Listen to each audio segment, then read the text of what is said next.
Hello everyone, this is JD Calderon, and this is Indie Comics Explained. I've been off the air for a couple of days. I apologize for that. I'm trying to do this daily. Sometimes it's a little bit difficult. I have a day job, so sometimes, we have to be adults and take care of the adulting thing. I'd rather just be reading comics and producing and creating comics all the time, but can't do that all the time. So today I'm going to be looking at a book called Interceptor by Donny Cates and illustrated by Dylan Burnett.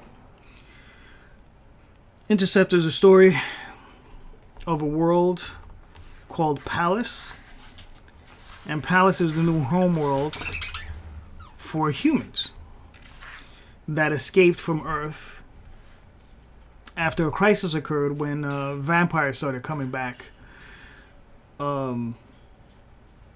And they caused a huge problem, big enough that humanity, in a last-ditch effort, escaped into space, and they detonated all of their nuclear arsenal in hopes of destroying all the vampires.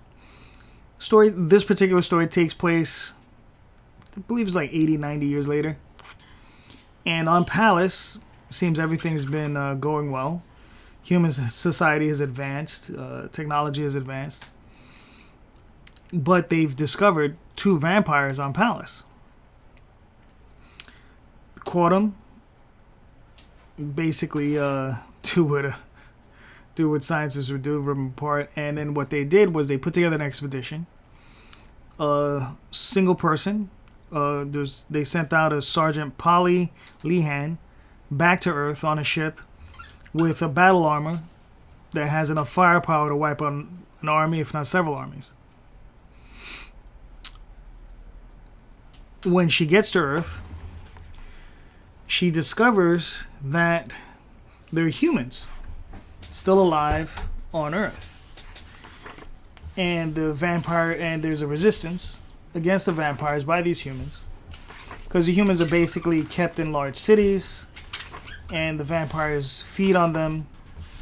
The vampires provide them with food, safety, and drugs to help out with the radiation poisoning. Lehan gets separated from her battle armor during the course of the story, and she eventually finds her way back to it. She becomes friends with the resistance, and she goes off doing her thing. I don't want to get too deep into it. I don't want to give it away. Donny Cates wrote what I found to be a very entertaining story. I like Dylan Burnett's art. It's a very unique style. I enjoy it. I like different styles. I like different looks. And this was a pretty cool one. So this book actually comes out from Vault Comics. It ends on a bit of a cliffhanger, but it also has an ending. So it could either be left where it's at, left to the imagination. Hopefully, I'm hoping there's going to be a second volume. But sometimes with the indie comics, you just never know.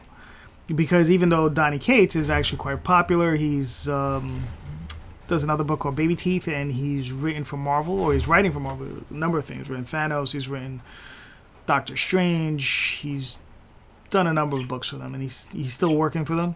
You're doing quite a good job. I've actually read Doctor Strange, which I enjoyed. But the problem is with indie books, I'm pretty sure maybe because of his name, maybe it sold 8, 9, 10,000 copies when it first came out, but I'm pretty sure by the last issue, it's probably half of that.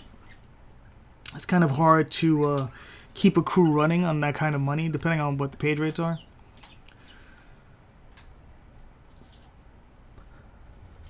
But I would still like to see a second volume, so,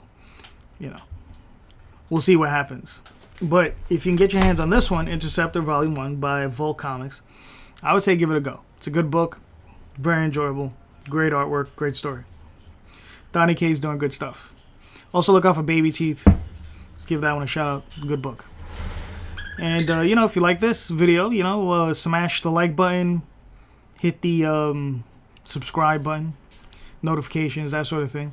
Like I said, I'm going to be trying to do these every day, at least one.